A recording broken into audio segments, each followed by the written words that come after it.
കൊല്ലം ജില്ലയുടെ വിവിധ ഇടങ്ങളിൽ ശക്തമായ മഴ തുടരുകയാണ്. ഇന്ന് പുലർച്ചെ തുടങ്ങിയ മഴ ഇപ്പോഴും തുടരുന്നുവെന്ന് ഞങ്ങളുടെ ബ്യൂറോ റിപ്പോർട്ട് ചെയ്യുന്നു. നവീകരണ പ്രവർത്തനം നടക്കുന്ന ദേശീയപാതയിൽ വെള്ളക്കെട്ടും രൂപപ്പെട്ടു. ആളുകളെ മാറ്റി പാർപ്പിച്ചു തുടങ്ങിയെന്ന ഒരു പ്രേക്ഷകൻ പറയുന്നുണ്ടായിരുന്നു. അരുൺ രാജ് തത്സമയം ചേരുന്നു. പറയൂ അരുൺ രാജ്, ഗുഡ് മോർണിംഗ്. ആളുകളെ മാറ്റി പാർപ്പിക്കേണ്ട അവസ്ഥ വന്നിട്ടുണ്ടോ?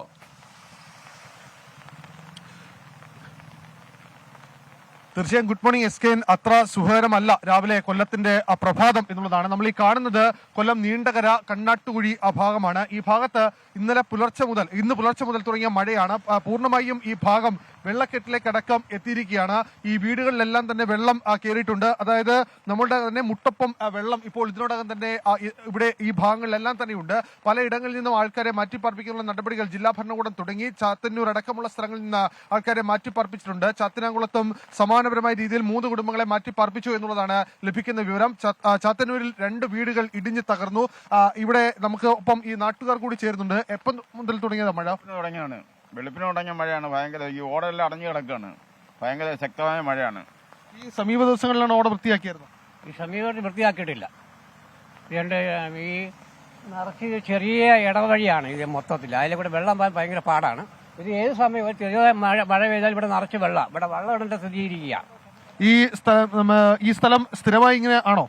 ഈ സ്ഥലം പൊതുവെ ഇങ്ങനെ സ്ഥിരമായി ഇങ്ങനെ തന്നെയാണ്. മഴ പെയ്തു കഴിഞ്ഞാൽ വെള്ളം കയറുന്ന സ്ഥലമാണ്. പക്ഷെ ഓട അധികൃതർ വൃത്തിയാക്കത്തില്ല.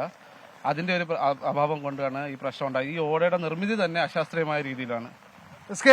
ഈ സംസ്ഥാനത്തെ വിവിധ ഭാഗങ്ങളിൽ നമ്മൾ ഈ മഴക്കെടുതികളടക്കം അല്ലെങ്കിൽ മഴയുമായി ബന്ധപ്പെട്ട വെള്ളക്കെട്ടുകളടക്കം റിപ്പോർട്ട് ചെയ്യുമ്പോൾ ഉണ്ടാകുന്ന ജനങ്ങൾ മുന്നോട്ട് വെക്കുന്ന ആശങ്ക തന്നെയാണ്. ഈ മഴക്കാല പൂർവ്വ ശുചീകരണ പ്രവർത്തനങ്ങൾ, മഴക്കാല മുന്നൊരുക്ക പ്രവർത്തനങ്ങൾ ഒന്നും തന്നെ പല മേഖലയിലും നടന്നിട്ടില്ല. ഈ ഓടകൾ പൂർണ്ണമായും പല മേഖലയിലും അടഞ്ഞു കിടക്കുകയാണ്. അതുകൊണ്ട് തന്നെ ഈ വെള്ളം ഈ 1 മണിക്കൂർ അല്ലെങ്കിൽ 3 മണിക്കൂർ വരെ മഴ തുടർച്ചയായി പെയ്താൽ പിന്നീട് ജനങ്ങൾക്ക് പുറത്തേക്ക് ഇറങ്ങാൻ കഴിയാത്ത അവസ്ഥയടക്കമുണ്ട്. പല വീടുകളിലും ഇതുപോലെ തന്നെ വൃദ്ധരായവരടക്കം കുട്ടികളടക്കമുള്ളവർ ഇപ്പോഴും ഉണ്ട് എന്നുള്ളതാണ് ഇവർ പറയുന്നത്. പക്ഷേ എന്തുകൊണ്ടാണ് ഈ നമ്മുടെ സംവിധാനങ്ങൾ, ഈ ഭരണകൂട സംവിധാനങ്ങൾ ഇത് മുന്നിൽ കണ്ടുകൊണ്ട് ഇത്തരം പൂർവ്വകാല ശുചീകരണ പ്രവർത്തനങ്ങൾ നടത്താത്തത് എന്ന് ചോദിച്ചാൽ അറിയില്ല. പല സ്ഥലങ്ങളിലും ഈ കുഴികളടക്കമുണ്ട്. റോഡുകൾ പോലും അത്ര നല്ല രീതിയിലല്ല. ഇതൊരു അംഗനവാടിയാണ്. ഈ ദൃശ്യങ്ങൾ കാണുന്നത് ഈ ഭാഗത്തെ അംഗനവാടിയാണ്. അംഗനവാടിയിലേക്ക് കുട്ടികൾ എത്താൻ കഴിയുന്ന ഒരു സാഹചര്യത്തിലല്ല നിലവിൽ ഇപ്പോൾ ഈ അംഗനവാടി ഉള്ളത് എന്നുള്ളത് നമുക്ക് ഈ ദൃശ്യങ്ങൾ തന്നെ കാണാം.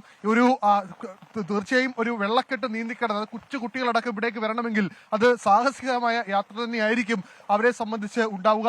ഈ പല സ്ഥലങ്ങളിലും ഈ ഭാഗങ്ങളിലടക്കം കുഴികളടക്കമുണ്ട്. അതുകൊണ്ട് ഈ നിരപ്പായ പ്രദേശമാണ്, അല്ലെങ്കിൽ ഒരു ശ്രദ്ധയോടെ നടന്നില്ലെങ്കിൽ നമ്മൾ ഏത് സമയവും ഈ വെള്ളക്കെട്ടിലെ കുഴിയിൽ അകപ്പെടാനുള്ള സാധ്യത കൂടിയുണ്ട്. അങ്ങനെ ഈ കൊല്ലത്തിന്റെ വിവിധ ഭാഗങ്ങളിൽ ഇതേ സ്ഥിതി തന്നെ തുടരുന്നു എന്നുള്ളതാണ് നമുക്ക് ലഭിക്കുന്ന റിപ്പോർട്ടുകൾ. കിഴക്കൻ മേഖലയിലാണെങ്കിൽ വൈദ്യുത പോസ്റ്റുകളടക്കം ഒടിഞ്ഞു വീഴുന്ന സാഹചര്യം ഉണ്ടായി.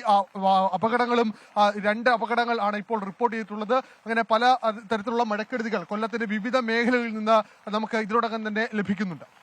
Okay, thank you Arun Raj. വിധി ദിനത്തിൽ 24 മാജിക് ജൂൺ 4 ചൊവ്വാഴ്ച രാവിലെ 5 മണി മുതൽ 24-ൽ.